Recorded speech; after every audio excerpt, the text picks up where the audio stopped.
नमस्कार साथियों, welcome to basic educator. जो भी साथी जुड़ रहे हैं लाइव में, तो एक बार कमेंट बॉक्स में यस लिख दीजिएगा, तो मुझे ये पता चल जाएगा कि मेरी जो वॉइस है वो ऑडिबल है। जो भी साथी तो आप लोगों की स्क्रीन विजिबल हो रही होगी अब।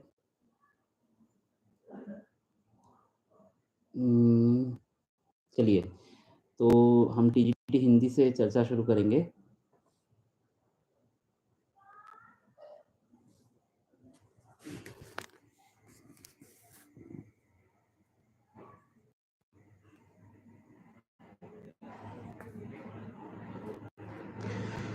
एक मिनट।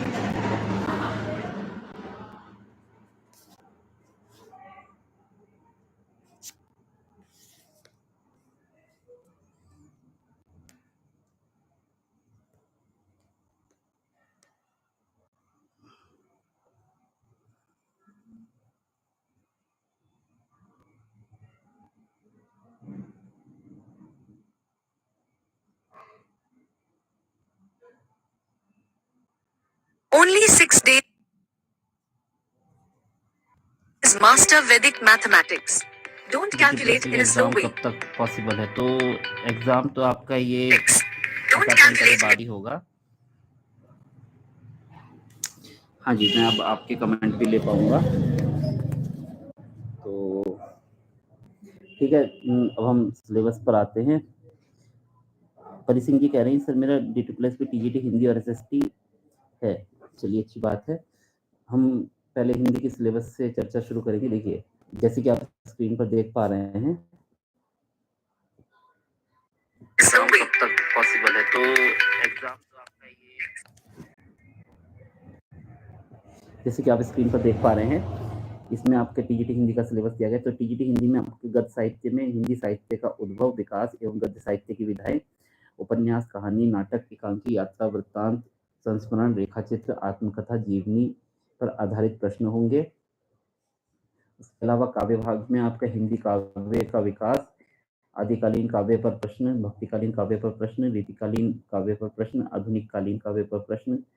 इसमें आपके भारतेंदु युग, द्विवेदी युग, छायावाद, प्रगतिवाद, प्रयोगवाद, नई कविता, समकालीन कविता का विकास एवं व्यवहारिक व्याकरण में आपका हिंदी भाषा का विकास, उसकी उपभाषाएं, बोलियां, देवनागरी लिपि, उसका विकास, वर्ग विचार, उच्चारण एवं वर्तनी, शब्द विचार एवं शब्द रचना, पर्याय, विलोम, अनिकार्थी, श्रुति सम, भिन्नात्मक शब्द इत्यादि, विकारी शब्द, अविकारी शब्द, वाक्य रचना, रचना और अर्थ पर के आधार पर पद परिचय, अलंकार, शब्द शक्तियां, मुहावरे एवं लोकोक्तियां, अपठित गद्यांश, पद्यांश, संविधान में हिंदी की स्थिति, संपर्क भाषा हिंदी, प्रयोजन मूलक हिंदी, कार्यालय हिंदी, मानक हिंदी। तो साथियों, कोशिश ये करेंगे कि आपके लिए जो सब्जेक्ट एक्सपर्ट है उनसे चर्चा करेंगे, क्योंकि मैं सोशल साइंस पे तो आप अपनी एक्सपर्टीज दे सकता हूँ, बाकी जो अन्य सब्जेक्ट हैं उस पर मैं अपनी एक्सपर्टीज नहीं दे सकता हूँ। तो सब्जेक्ट एक्सपर्ट से एक बार और चर्चा कर लेंगे। अभी ये सेशन जो है आपका बेसिकली सब्जेक्ट कोर्स जो आपका सिलेबस है उसकी आउटलाइन पर है। बाकी मैं कोशिश करूँगा कि जो हमारे साथी वगैरह हैं जो डिफरेंट सब्जेक्ट में अलग अलग एग्जाम में चयनित हुए हैं, उनके द्वारा आप लोगों के लिए इन सब्जेक्ट का डिटेल जो एक्सप्लेनेशन है वो आपके लिए ला पाऊँ। तो जी कह रहे हैं सर ये पीडीएफ सिलेबस का पीडीएफ कैसे मिलेगा? इसको मैं टेलीग्राम ग्रुप पर शेयर कर दूंगा, आप वहां से डाउनलोड कर सकते हैं।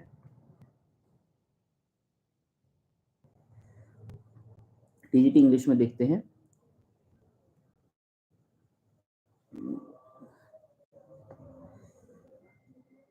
जो भी आपके D++ के साथी हैं और तैयारी कर रहे हैं, तो उन लोगों को बोल दीजिए कि ये लाइव जो है D++ के लिए स्पेशल होने वाला है। तो जो भी साथी आप लोगों के हैं तो उनके साथ लिंक शेयर कर दीजिए, और इस लाइव में हम D++ के जो डिफरेंट सिलेबस है सब्जेक्ट के उस पर चर्चा करेंगे, और जो भी डिस्कशन है उस पर हम कमेंट के माध्यम से डिस्कशन भी कर लेंगे।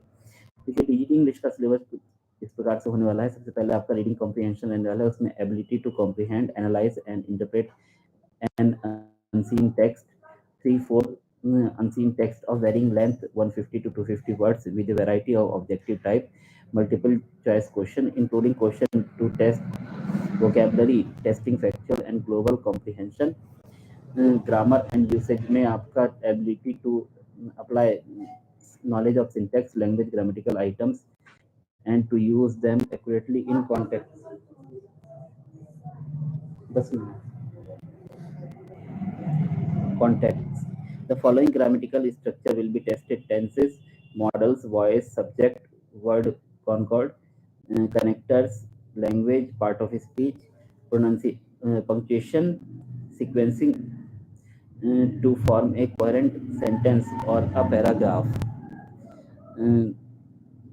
जयशंकर राज जी कह रहे हैं मैथ्स का भी बता दीजिए। मैथ्स में हर सब्जेक्ट का जो आपके टीजीटी में यूज होते हैं उनका सबका मैं सिलेबस डिस्कस करूंगा इस लाइव सेशन में, तो आप बने रहिए एंड तक।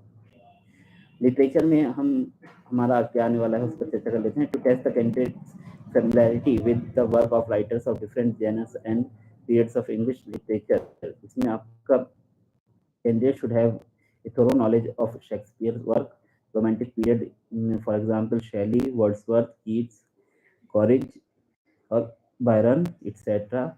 19th and 20th century American and English literature, for example Robert Frost, Hemingway, Ted Hughes, Whitman, Hawthorne, Emily Dickinson, Bernard Shaw. अगर मेरे प्रोनाउंसिएशन में कहीं दिक्कत हो तो बता देना। मॉडर्न इंडियन राइटिंग में इंग्लिश में आपका अनीता देसाई, विक्रम सेठ, निसिम एजिकील, के N Daruwalla, Ruskin bond, are के नारायण, मुल्क Rajanand, Khushwant Singh etcetera. Modern writings in English from different parts of the world. ये आपका इंग्लिश का सिलेबस होने वाला है। टीजीटी मैथ्स का सिलेबस कुछ लंबा है, तो इसमें रियल नंबर है आपका टॉपिक। मैं इसको इलेबोरेट नहीं करूंगा क्योंकि इलेबोरेट करने जाऊंगा तो बहुत लंबा हो जाएगा, मोटा मोटा मैं बता देता हूँ। देखिए, representation of natural numbers, integers, rational numbers on the number line, representation of terminating, non terminating, recurring, जैसे रूट 7, रूट 8 वाले जो इस तरीके के question, non terminating recurring decimals on the number line through successive magnification, ये class 10th का है जो भी मटेरियल है। और rational numbers as recurring terminating decimal, example of non recurring non terminating decimals, existence of non-rational numbers and their representation on number line, explanation that every real number is represented by a unique point on the number line and conversely every point on number line represent a unique real number। तो ये class 10 से है मिला के ये जो ठीक है। Laws of exponent with integers, integral power, rational exponent with positive real basis, rationalisation of real numbers, Euclid's division lemma, ये यूक्लिड डिवीजन लेमा भी क्लास 10 में है। Fundamental theorem of arithmetic expansion of rational number in terms of terminating, non terminating, recurring decimals. उसके बाद आपका elementary number theory आएगी, इसमें Peano's axioms आएंगे, principle of induction, first principle, second principle, third principle, basis representation theorem, greatest integer function, test of divisibility, Euclid algorithm, the unique factorization theorem, congruence, Chinese remainder theorem, sum of divisors of a number, Euler's totient function, theorems of Fermat and Wilson. Matrices में आपका matrices आप लोगों को पता ही होगा, R1, R2, R3 as vector space over R and concept of Rn, ये सब चीजें हैं, आप देख सकते हैं स्क्रीन पर। पॉलिनोमियल्स आएंगे आपके। पॉलिनोमियल्स आपको पता ही है, जो definition of polynomial in one variable, it's coefficient with example and counter example, it's terms, zero polynomial, और आपका degree of polynomial, constant, linear, quadric, cubic polynomial, monomials, binomials, trinomials, ये सब चीजें पॉलिनोमियल की जितने भी फंक्शन हैं वो सब पूछ जाएंगे। Linear equation in two variable, जैसे 2x + 3y = 6, इस तरीके से। Introduction to the equation of two variables prove that linear equation in two variable has infinitely many solutions, justify their being written as ordered pair of real number, algebraic function and graphical solution. फिर उसके बाद आपका pair of linear equation in two variable, इसमें आपका pair of linear equation in two variable geometric representation of different possibilities of solution in consistency algebraic condition of for numbers of solution of pair of linear equation in two variable algebraically by substitution by elimination and by cross multiplication। सब class 10 की चीजें इसमें दी गई है। Quadratic equation है, इसमें quadratic equation में आपके standard form of quadratic equation, जैसे कि अपना क्वाड्रेटिक इक्वेशन आपकी होती है x² + 2x + 3, इस तरीके से standard form of quadratic equation, solution of quadratic equation only real roots by factorization and by complementing the square, that is by using quadratic formula relationship between discriminant and nature of roots, relation between roots and coefficient symmetric functions on the roots of an equation common roots। Arithmetic progression AP HPGP ये सब चीजें आपने पढ़ी होगी। Arithmetic progression का ये भी class 10 की चीज है आपकी। तो उसके बाद इनइक्वालिटीज है, तो उसके बाद आपका कैलकुलस रहेगा। कैलकुलस क्लास 12th में आपका अच्छा खासा पढ़ाया जाता है।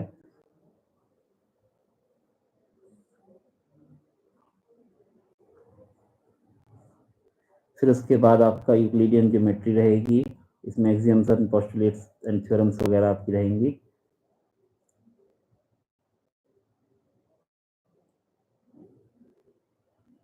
उसके बाद आपका कोऑर्डिनेट ज्योमेट्री रहने वाला है, एरिया एंड वॉल्यूम्स रहने वाला है। ये क्लास 10 में अच्छा खासा टॉपिक कवर किया जाता है, एरिया एंड वॉल्यूम। ट्रिग्नोमेट्री में आपका हाइट एंड डिस्टेंस वगैरह, राइट एंगल के फंक्शन होते हैं वो। स्टैटिस्टिक्स आने वाली है, प्रोबेबिलिटी, ये आपका मैथ का सिलेबस रहने वाला है। टीजीटी सोशल साइंस का सिलेबस है आगे। टीजीटी सोशल साइंस पर थोड़ा इलेबोरेटेड डिस्कशन कर लेंगे।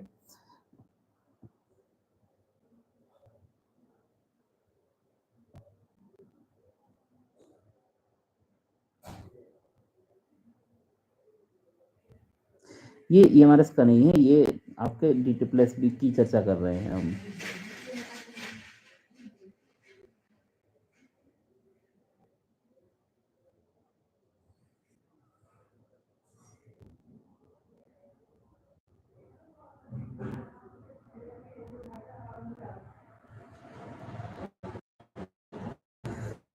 तो टीजीटी सोशल साइंस में हिस्ट्री पर चर्चा कर लेते हैं। सबसे पहले आपका कंटेम्प्रेरी वर्ल्ड। कंटेम्प्रेरी वर्ल्ड का मतलब क्या है? आपका समकालीन विश्व। इसमें आपकी इंडस्ट्रियल रिवॉल्यूशन के बारे में, जैसे कि आप लोगों को पता है कि यूरोप में इंडस्ट्रियल रिवॉल्यूशन हुई थी। फिर economic depression, great economic depression के बारे में आपको पता होगा, 1911-12 के आसपास का ये रहता है, मतलब US वगैरह में आया था। फिर उसके बाद labour and peasant class. Labour यानी कि मजदूर वर्ग एंड जो कृषक वर्ग है, इसमें आपकी कार्ल मार्क्स की थ्योरी वगैरह जो होती है वो सब चीज़ें कवर की जाती हैं, कम्युनिस्ट जो भी थ्योरी थी। उसके बाद growth of industries in India in 20th century, मतलब भारत में जो व्यापारिक गतिविधियां हैं और इंडस्ट्रीज का ग्रोथ है 20th सेंचुरी में वो।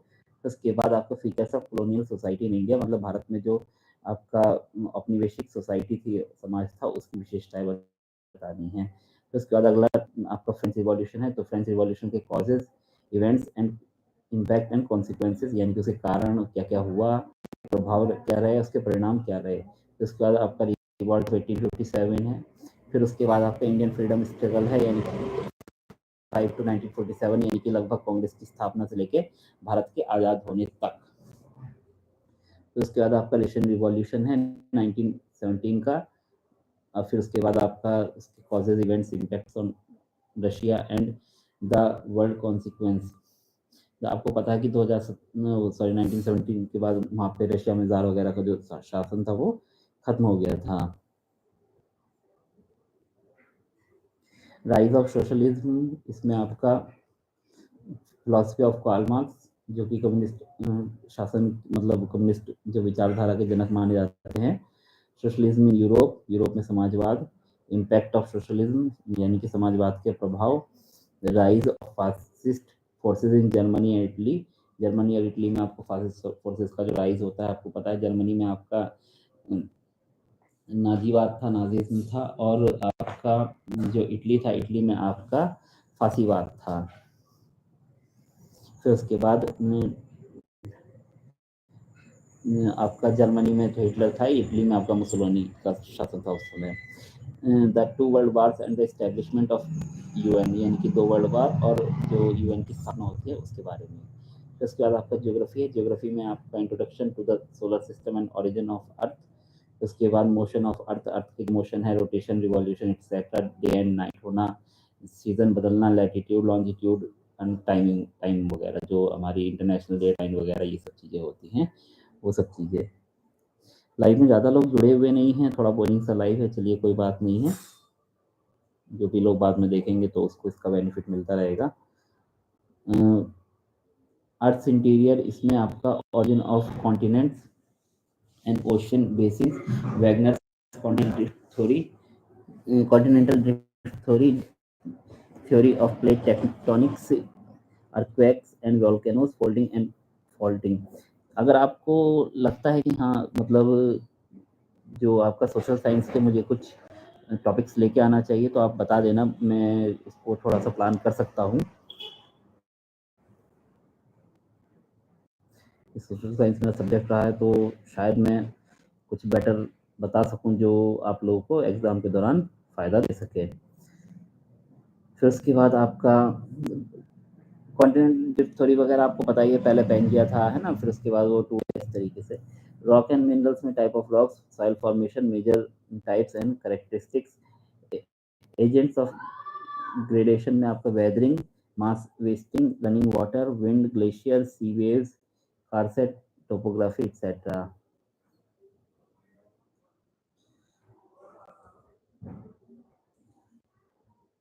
उसके बाद आपका क्लाइमेट, क्लाइमेट में आपका एटमॉस्फेयर आने वाला है, composition and structure, arrangement of weather and climate. उसके बाद इंसुलेशन में आपका heat budget, heating and cooling of atmosphere, conduction, convection, solar radiation, terrestrial radiation, advection, temperature factor, controlling temperature, distribution of temperature, horizontal and vertical. Pressure में आपका pressure belts, winds, cyclone and anti cyclone, evaporation, condensation, participation and their forms, humidity, rainfall and its types. फिर उसके बाद world climate में आपका classification, green house effect, global warming and global climate change, water में ocean में आपका distribution of water bodies on earth surface and hydrological cycle.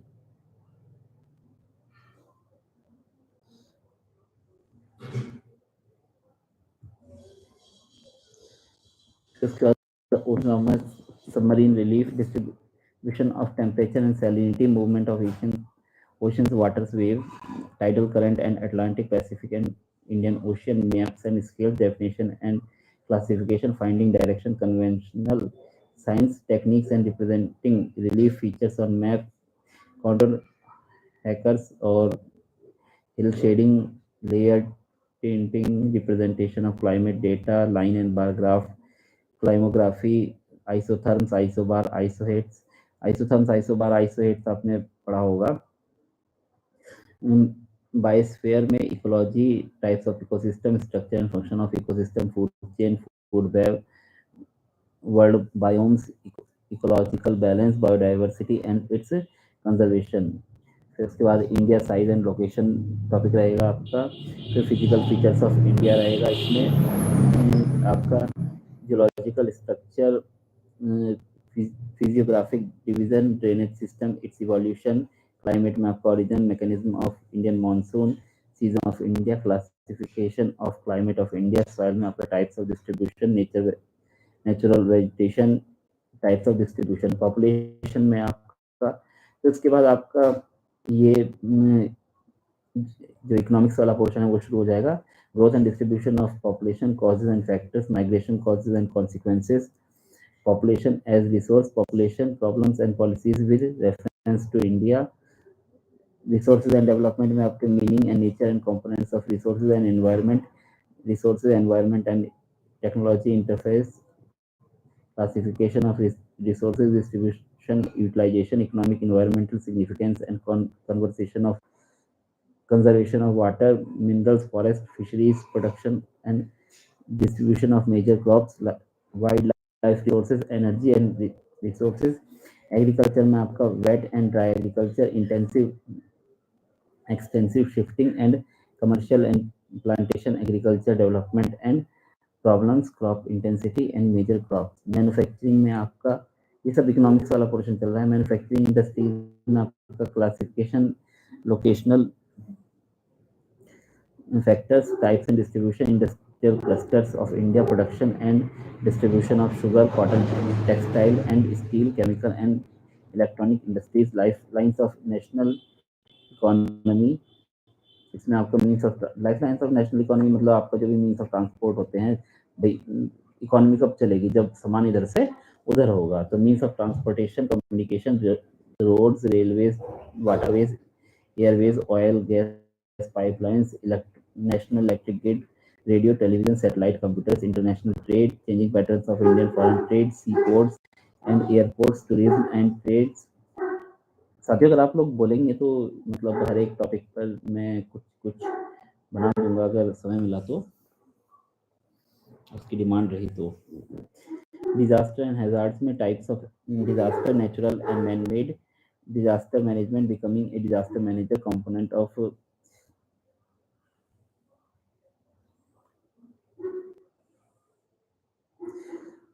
Of disaster management. Disaster risk management में आपका disaster risk management, understanding disaster mitigation.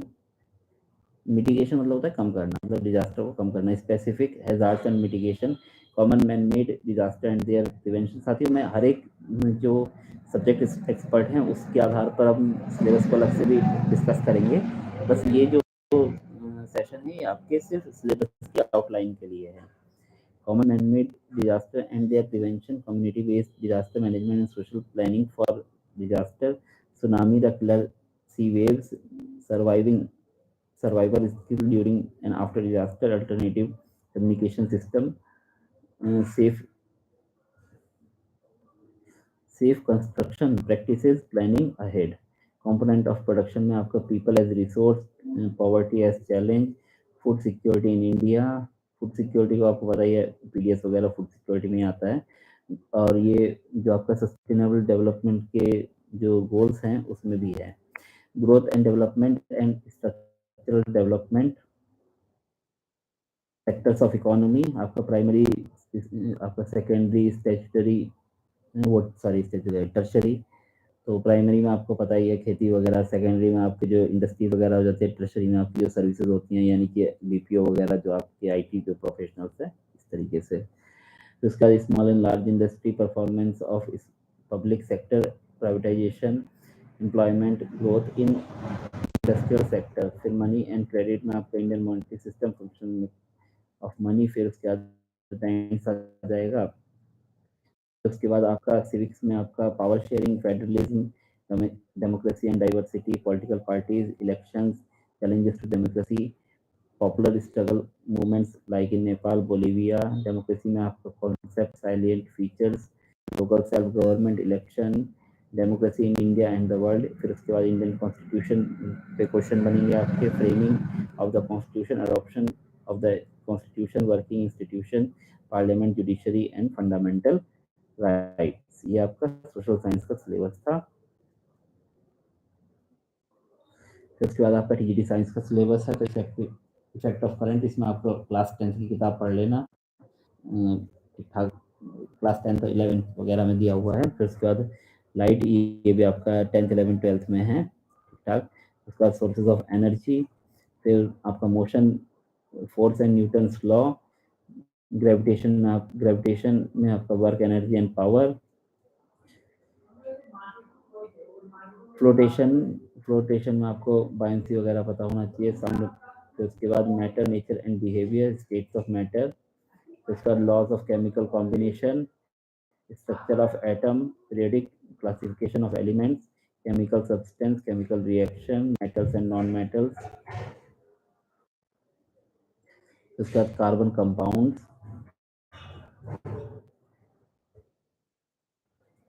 Conservation of natural resources, man made material,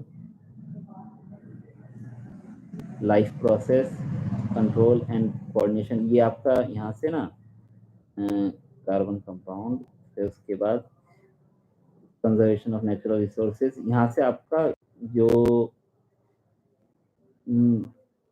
bio शुरू हो जाता है। उसके बाद control and coordination, reproduction, heredity and evolution, human eye, natural resources, tissue, biodiversity of living organism, why do we fall ill, natural resources in our environment, ये सब आपका TGT science का सिलेबस है। इस प्रकार से साथियों ये आपके डिफरेंट सिलेबस की आउटलाइन पर मैंने चर्चा की। साथियों मैं अभी कोशिश करूंगा कि जो आप लोगों में से ही जो साथी सेलेक्ट हुए हैं उनमें से जो सब्जेक्ट एक्सपर्ट होते हैं, भाई मैं सोशल साइंस के बारे में नॉलेज है तो मुझे साइंस के बारे में कोई विषय, हिंदी या इंग्लिश के बारे में कोई विशेष नॉलेज नहीं है, तो हो सकता है पॉसिबल हुआ तो उन लोगों के साथ इस जो आपकी ये पीडीएफ है उस पर डिटेल डिस्कशन करेंगे और उन लोगों से एक बार बात भी कर लेंगे कि हाँ मतलब इसको लाइव सेशन के रूप में आप लोगों के लिए रखा जा सकता है या नहीं। तो इसके लिए आप अगर होता है तो बेटर है, और जो लोग इस वीडियो को देखें अगर वो भी इंटरेस्टेड हैं, जैसे कोई सपोज कीजिए साइंस का कैंडिडेट इस वीडियो को देख रहा है, वो इंटरेस्टेड है कि हाँ एक लाइव सेशन किया जाए जिसमें इन चीज़ों को एलेबोरेटली बताया जा सके, तो आप लोग कमेंट के माध्यम से मुझे ज़रूर बताइएगा। थोड़े से कमेंट ले लेता हूँ, फिलहाल इस लाइव सेशन में ज़्यादा लोग जुड़े नहीं हैं तो कमेंट ज़्यादा होंगे नहीं, तो जो भी जुड़ा हुआ है अगर आपका कुछ कमेंट है तो कमेंट लिख सकते हैं। जो इस लाइव सेशन को ऑफ करेंगे अभी यहीं पर, और जो भी इस लाइव सेशन को बाद में देखेंगे तो उनसे मेरा अनुरोध है अगर वे चाहते हैं कि जो सोशल साइंस के अलावा अलग अलग सब्जेक्ट के सिलेबस पर अगर कोई विशेष प्रकाश डालना चाहते हैं और वो चाहते हैं कि हाँ बेसिक एजुकेटर के साथ एक लाइव सेशन किया जाए, तो आप कमेंट के माध्यम से ज़रूर बताइएगा मुझे, तो आप लोगों के साथ उस पर्टिकुलर सब्जेक्ट के सिलेबस पर एक डिटेल्ड लाइव सेशन किया जाएगा, जिससे कैंडिडेट्स एट लार्ज जो हैं कैंडिडेट्स के लार्जर इंटरेस्ट में कुछ बेनिफिट हो पाएगा उन लोगों को, और उन लोगों को अपना एक मतलब जो इन डेप्थ नॉलेज मिल पाएगी कि हाँ इस सिलेबस को हर एक टॉपिक को कैसे समझना है, कैसे कवर करना है, बुक लिस्ट क्या होगी, और उन टॉपिक्स को इंटरनेट के रिसोर्सेज से या किन किन टीचर्स के माध्यम से फॉलो करने से एक बेटर रिजल्ट तक पहुंचा जा सकता है, तो उस पर हम डिटेल चर्चा करेंगे। तो आप सभी साथियों का जुड़ने के लिए धन्यवाद। अगर किसी को कमेंट है तो कमेंट आप लिख दीजिए, अदरवाइज इस लाइव सेशन को हम अभी ऑफ करेंगे।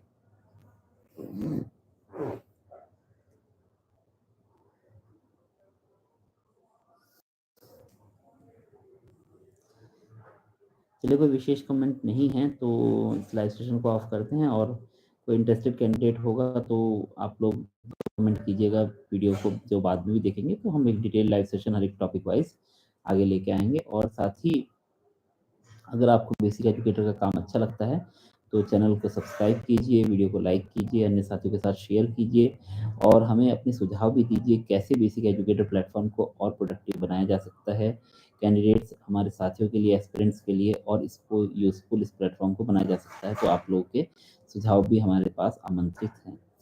तो साथियों आप सभी का जुड़ने के लिए बहुत बहुत धन्यवाद। इस लाइव सेशन को भी ऑफ करते हैं। Thank you, thanks for being basic educator.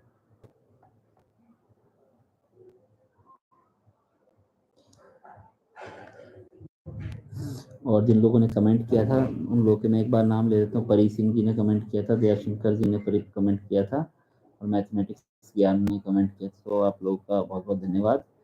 और परी सिंह, दयाशंकर आदमी बोलते हैं डी प्लस में कौन बेस्ट है, तो E M R D plus B में डी प्लस बी ही बेस्ट है। और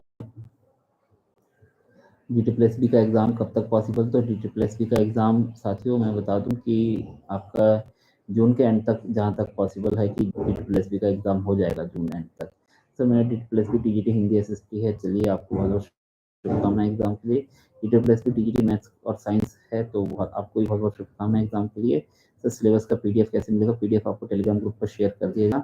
क्या ये सिलेबस ऑफिशियल साइट पर मिलेगा? देखिए ऑफिशियल साइट पर अवेलेबल है ही नहीं, यही प्रॉब्लम सबसे बड़ी है। और मैथ्स का मैंने डिस्कस कर लिया है। आप चलिए तो आप सभी साथियों का जुड़ने के लिए बहुत बहुत धन्यवाद। इस लाइव सेशन को अभी ऑफ करते हैं। Thank you, thanks for being with basic educator.